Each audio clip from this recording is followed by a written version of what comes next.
El pueblo de Niebla Alta se escondía entre colinas eternamente cubiertas por una niebla espesa y persistente. Aquel lugar parecía suspendido en el tiempo, sus calles empedradas y casas de techos viejos reflejaban siglos de olvido. Apenas llegaba el sol, y cuando lo hacía, parecía que lo hacía con vergüenza. En la parte más alejada del pueblo, donde la niebla era más densa, se levantaba la mansión del espejo.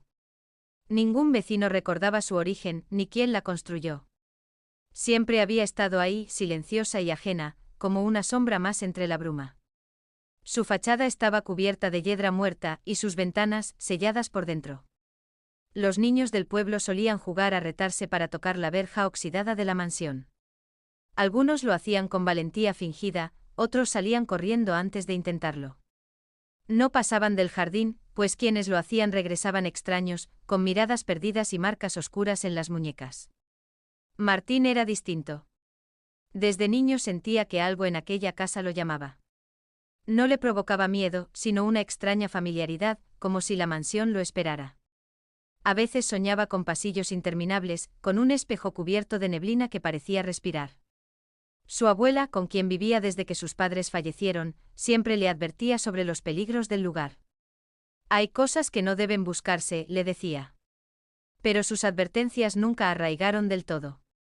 La curiosidad de Martín era más fuerte. La noche de su cumpleaños número 18, Martín sintió que ya no podía esperar más. El cielo estaba cubierto de nubes, y la niebla parecía más densa que nunca. Con una linterna en el bolsillo y una chaqueta gruesa, salió sin decir nada. Caminó por las calles silenciosas de Niebla Alta, guiado por un impulso que no podía explicar. La verja de la mansión se abrió con un chirrido que pareció gritar en medio del silencio. El jardín estaba cubierto de hojas secas y ramas que crujían bajo sus pasos. La puerta principal, aunque pesada, se abrió con facilidad. Martín respiró hondo y cruzó el umbral. El interior olía a humedad antigua y madera podrida. Telarañas colgaban como cortinas, y el aire estaba tan quieto que cada paso parecía una interrupción. La linterna revelaba retratos sin rostros, muebles cubiertos por sábanas, y un vestíbulo que parecía no haber sido tocado en décadas. Las escaleras se alzaban frente a él como una lengua de sombra. Cada peldaño crujía bajo su peso, como si protestara. En el segundo piso, un largo pasillo se extendía entre puertas cerradas. Todas estaban cerradas excepto una, al final, entreabierta. Martín avanzó. Su respiración era lo único que escuchaba.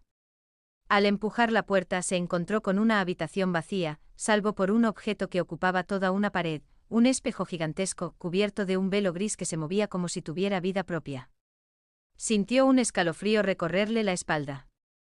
El espejo no reflejaba su imagen ni la habitación. Solo mostraba una niebla espesa, parecida a la que cubría el pueblo, pero más densa, más viva. Martín se acercó hipnotizado por la visión. Al llegar frente al cristal, vio por fin su reflejo. Pero algo estaba mal. Su otro yo no imitaba sus movimientos.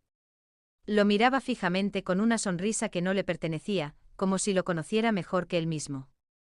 No deberías estar aquí, dijo su reflejo con una voz similar a la suya, pero hueca, como si viniera de muy lejos. Martín retrocedió, pero sus piernas no respondieron. Sus manos temblaban. El reflejo levantó la suya y la apoyó contra el cristal. La superficie se onduló como el agua de un estanque, y algo empezó a surgir desde dentro. Una figura oscura, más alta que cualquier persona, emergió lentamente del espejo. Su forma era vaga, compuesta de humo y sombra, y de su rostro no salían rasgos, solo una oscuridad profunda. Pero Martín sintió, sin lugar a duda, que lo observaba. Quiso gritar, pero no pudo. El reflejo seguía sonriendo. La figura se detuvo frente a él, alzando una mano delgada, cuyos dedos eran tan largos como cuchillas. Martín dio un paso atrás, y justo en ese instante la criatura atravesó el cristal. El amanecer en Niebla Alta era apenas una insinuación, un tenue resplandor gris que apenas lograba atravesar las nubes permanentes. El pueblo despertaba entre la humedad y el crujido de los tejados, con una rutina marcada por la superstición. Desde la desaparición de Martín, la mansión del espejo se había convertido en un tabú aún más férreo. Nadie hablaba de ella en voz alta. Los adultos fingían que no existía, y los niños aprendían a temerla por instinto. Lucía había escuchado su nombre en un susurro, en una conversación robada entre los adultos. Su madre había apretado los labios, y su abuela había hecho la señal de la cruz con los ojos entrecerrados. Para Lucía aquello solo alimentaba la curiosidad. Había algo en la palabra espejo que le provocaba escalofríos dulces, como cuando una historia de miedo se acerca demasiado a la verdad. A sus 13 años, Lucía era distinta a los demás. Tenía una libreta llena de dibujos de lugares que nunca había visitado y de rostros que no reconocía. Últimamente uno se repetía, un joven con ojos hundidos y una sonrisa que parecía forzada, como si no supiera cómo usar su propia cara. Siempre estaba frente a un espejo y siempre, detrás de él, una sombra amenazante comenzaba a emerger. Esa mañana, mientras se preparaba para ir a la escuela, algo la detuvo. Una voz, o mejor dicho, una sensación. Como si alguien la estuviera mirando desde el reflejo de la ventana empañada. Se acercó lentamente y allí, por un segundo, creyó ver los ojos del joven de sus dibujos mirándola fijamente. No dijo nada. Guardó su libreta en la mochila y salió a la calle. El camino a la escuela pasaba a unas cuantas calles de la mansión. Nadie lo admitía, pero todos daban un rodeo. Todos menos Lucía, que ese día sintió que debía pasar por ahí. Como si algo la empujara suavemente por la espalda. El portón oxidado seguía ahí, igual de abandonado, igual de amenazante. Las enredaderas lo habían cubierto casi por completo, pero aún se distinguía la silueta de una M tallada en la madera podrida. Lucía se detuvo. El aire era más frío, más denso. Una neblina tenue cubría el jardín, y el silencio era tan absoluto que el murmullo de sus pensamientos parecía hacer eco. Se acercó al portón sin tocarlo. Solo quería mirar. Pero justo cuando estaba por dar un paso atrás, lo oyó. Un susurro. Leve, ronco y familiar. Su nombre. Pronunciado como si viniera de otro lado del mundo. Lucía. Corrió. No miró atrás, no respiró hasta que estuvo frente a su escuela, y aún ahí, el corazón seguía golpeando con fuerza, como si hubiera visto algo que su mente no lograba procesar del todo. Durante la clase de ciencias, no pudo concentrarse. Dibujó de nuevo al joven frente al espejo, pero esta vez, escribió algo en el borde inferior del cristal: ayúdame. No sabía por qué lo hacía. Era como si su mano se moviera sola. Esa noche soñó con un pasillo. Largo, con puertas cerradas y un zumbido constante. Al fondo, un espejo cubierto por una sábana blanca. Al acercarse, la tela se deslizó sola, revelando el rostro de Martín. Estaba demacrado, pero sus ojos brillaban con una urgencia casi humana. Su boca no se movía, pero en el sueño, Lucía entendió lo que quería decirle. No abras la puerta. No lo escuches. Despertó empapada en sudor. El reloj J marcaba las 3:33. En el espejo de su habitación, por un instante, creyó ver la silueta de alguien más. En el pueblo, las campanas de la iglesia tañeron 3 veces sin que nadie las tocara. Y en la mansión del espejo el cristal vibró levemente, como un corazón impaciente que acababa de reconocer un nuevo huésped. Lucía no quiso contarle a nadie lo que había soñado.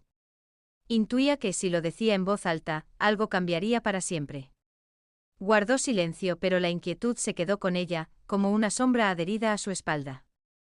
Durante los días siguientes, los sueños se intensificaron. Ya no eran solo imágenes, eran vivencias. Caminaba por la mansión como si la conociera de toda la vida, como si fuera suya. A veces encontraba puertas nuevas, otras veces veía a Martín mirándola desde el otro lado del espejo con los labios cosidos por hilos oscuros. Siempre terminaba con un murmullo que le helaba la sangre: ven. Ya sabes el camino. Su libreta se había llenado casi sin que lo notara. Cada página era un fragmento de ese mundo: las escaleras carcomidas, el pasillo interminable, el espejo cubierto de polvo. Una mañana, notó que una de las hojas tenía algo escrito con una letra que no era suya. No lo mires a los ojos. Intentó ignorarlo. Le pidió a su madre que la llevara a visitar a su tía en el campo, lejos de Niebrafonda, pero la respuesta fue un no tajante. Había mucho trabajo y no podían perder días de clase. Lucía no insistió. No quería preocupar a su madre, ni admitir que la razón para irse era un espejo que aparecía en sus sueños. Una tarde, mientras caminaba de regreso a casa, se encontró con Mateo, su vecino. Tenía 14 años, siempre olía a tierra y era de los pocos que le hablaban sin burlarse de su carácter reservado. Mateo le mostró un viejo libro que había encontrado en la biblioteca del colegio. No tenía autor ni título. Solo decía Registros de la Casa de los Espejos. Lucía sintió un escalofrío. Le pidió que se lo prestara. Esa noche lo leyó de principio a fin. Era un compendio de relatos, fechas, nombres. Todos hablaban de una casa maldita en el corazón del valle. En cada generación, alguien desaparecía. A veces eran niños, otras, viajeros solitarios. Siempre había un espejo involucrado. El último nombre en la lista era Martín Alarcón. Sus manos temblaron. El libro no mencionaba una solución, solo advertencias. El espejo no devora cuerpos, devora almas. Se alimenta de reflejos, de identidades, de grietas internas. Y si logras verlo, ya es demasiado tarde. Esa noche Lucía no durmió. No porque no pudiera, sino porque sentía que si cerraba los ojos, el espejo se abriría frente a ella sin necesidad de soñar. A la mañana siguiente decidió hablar con el padre Joaquín, el párroco del pueblo. Era un hombre callado pero atento. Cuando le mencionó la mansión, su expresión se endureció. Le pidió que no volviera a hablar de eso, que había cosas que era mejor no tocar. Pero justo cuando Lucía se levantó para irse, él la detuvo. ¿Has visto su rostro?, preguntó sin mirarla. ¿El de quién? Del que sonríe sin motivo. Lucía no respondió. Pero supo que el padre también lo había visto alguna vez. Los días pasaban y la sensación de ser observada aumentaba. A veces al pasar frente a vitrinas, vidrios de autos o incluso charcos, su reflejo tardaba un segundo más en moverse. Como si no fuera exactamente suyo. Una tarde, mientras dibujaba, se quedó dormida sobre su cuaderno. Despertó al sentir un cosquilleo en la mano. Había una nueva página. No recordaba haberla hecho.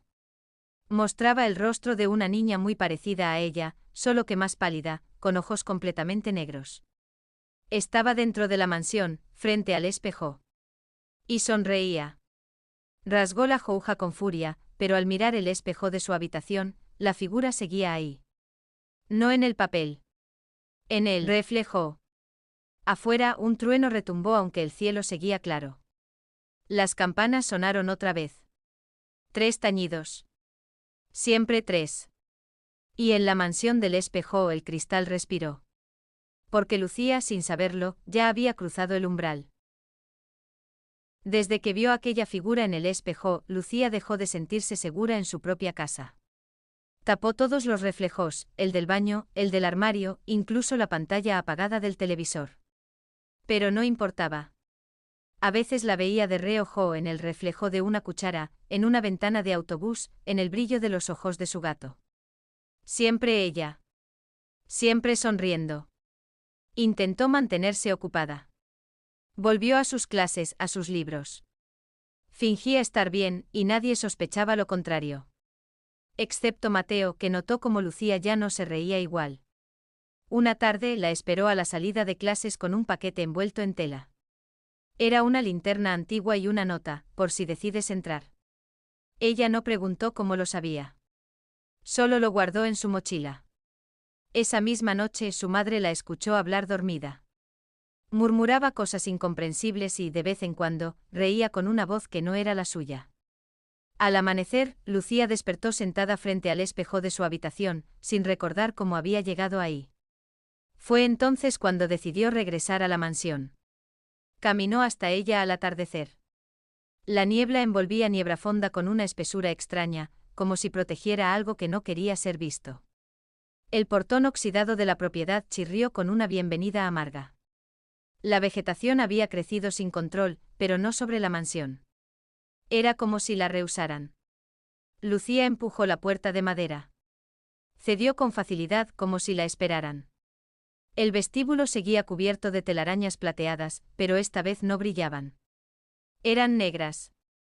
Las paredes respiraban un moho denso, y el aire olía a flores marchitas.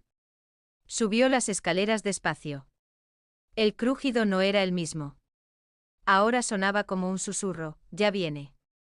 Ya viene». Al llegar al segundo piso, el pasillo parecía más largo. Las puertas seguían cerradas. Todas menos una. Lucía entró. El espejo seguía allí, ocupando toda la pared, cubierto de polvo. Se acercó con pasos lentos, temblorosos. Levantó la mano y limpió la superficie con la manga de su abrigo. La niebla detrás del cristal se agitó. Martín apareció. Su rostro estaba más deteriorado que la última vez, su piel colgaba en jirones y su sonrisa seguía allí, cortándole la cara. Pero sus ojos pedían ayuda. «Ayúdame», susurró con una voz que parecía venida de siglos atrás. Lucía quiso hablar, pero su garganta se cerró. Sentía la presión de 1000 voces detrás del cristal, como si alguien respirara justo sobre su oído. La criatura apareció detrás de Martín. Esta vez su forma era más nítida. Era más humanoide. Tenía extremidades que parecían huesos cubiertos de sombras, y de su espalda emergían lenguas negras que se movían como tentáculos. «Ella ya abrió la puerta», dijo Martín. Lucía miró hacia atrás. La puerta por la que había entrado ahora estaba cerrada. Intentó abrirla, pero la madera estaba fría como el hielo. Golpeó. Gritó. Nadie respondió. La criatura colocó su garra sobre el hombro de Martín, y él se encogió como un niño. Pero sus ojos no dejaban de mirar a Lucía. Eran la única parte de él que seguía viva. El espejo vibró. No era un temblor de vidrio, sino un pulso. Un latido. Como si el cristal tuviera corazón. Un corazón oscuro que latía solo cuando alguien sentía miedo. Entonces lo comprendió. No había sido un accidente. Lucía no fue arrastrada a ese lugar. Había sido elegida. Y cuando volvió a mirar su reflejo, ya no era suya la imagen. Era la otra niña. Lucía no recordaba cómo había salido de la mansión. Solo despertó al amanecer, tumbada en el pasto frente al portón, con la linterna apagada a un lado y la manga del abrigo desgarrada. Sentía una quemadura helada en la muñeca. Al mirarla, descubrió la marca, un círculo negro con un trazo irregular que latía débilmente bajo su piel, como si respirara. Durante días no habló con nadie. En casa, fingía estar enferma. Se tapaba los espejos, pero ya era inútil. Veía el reflejo en cada superficie, en el agua del grifo, en la ventana empañada del baño, incluso en el brillo del celular. Dondequiera que miraba, la figura de la niña de ojos negros se desdibujaba tras su hombro, acercándose cada vez más. Una tarde decidió buscar respuestas. Mateo fue el único que no la trató como si estuviera loca. Le mostró recortes de periódico antiguos que había encontrado en la biblioteca de su abuelo, noticias mal impresas sobre niños desaparecidos cerca de la mansión, rumores sobre un culto que adoraba, el espejo que guarda el otro lado. Uno de los artículos mencionaba un símbolo idéntico al que Lucía tenía en la muñeca. «No es una maldición», dijo Mateo con voz temblorosa. «Es una invitación». Lucía no respondió. Pero esa noche, cuando cerró los ojos, soñó con la niña. Estaba en la misma habitación, frente al mismo espejo con una sonrisa idéntica a la suya. Y detrás de ella, Martín lloraba sin lágrimas. El sueño se repetía. Cada vez más claro, más largo. Cada vez la niña hablaba. Decía cosas sin sentido: el reflejo no es copia. Es promesa. Lo que está afuera quiere entrar. Todos somos una sombra a medio trazar. Al cuarto día, Lucía sintió que algo había cambiado. Ya no veía a la niña en los reflejos. Ahora la veía en los rincones oscuros de su cuarto, o bajando las escaleras de la escuela. La sombra era más sólida. Más presente. Y cada noche la marca de su muñeca latía más fuerte. Intentó huir. Empacó una mochila, tomó dinero y buscó una salida del pueblo. Pero todos los caminos estaban bloqueados por niebla espesa. Los autobuses no salían. Los trenes no llegaban. Niebrafonda parecía cerrada sobre sí misma, como un libro que nadie más podía leer. De vuelta en casa, encontró su linterna encendida sobre la cama. Nunca recordaba haberla sacado. La luz apuntaba directamente al espejo del armario, donde su reflejo parpadeaba desfasado. Ya no imitaba sus movimientos con precisión. Entonces escuchó un susurro. No venía de la habitación, sino de dentro de su cabeza. Ya estás dentro, dijo la voz. Solo falta que te des cuenta. Lucía cayó de rodillas. La habitación parecía girar, y la linterna estalló en un destello blanco. Por un segundo, todo fue silencio. Y luego, una risa. La misma risa húmeda que había escuchado en la mansión. Al abrir los ojos, estaba de pie frente al espejo del pasillo. Pero no era ella la que se reflejaba. Era la niña. Sonreía con los ojos vacíos. Lucía retrocedió. Pero el reflejo no lo hizo. Solo se acercó más al cristal. Ya no hay afuera, Lucía, susurró la niña. Solo hay adentro. La superficie del espejo se onduló. Y Lucía sintió que algo tiraba de ella. Pero esta vez no gritó. No luchó. Algo en su interior, una voz muy antigua, le dijo que siempre había pertenecido allí. Y cuando cruzó el cristal, lo hizo sonriendo. Al día siguiente, Mateo entró a su casa buscando respuestas. La encontró en el espejo del pasillo, una niña de ojos negros observándolo. Sonreía. Y detrás de ella, Lucía, con la mirada vacía. Y una marca negra que ahora cubría todo su brazo. El espejo había cobrado su reflejo. ¿Y qué?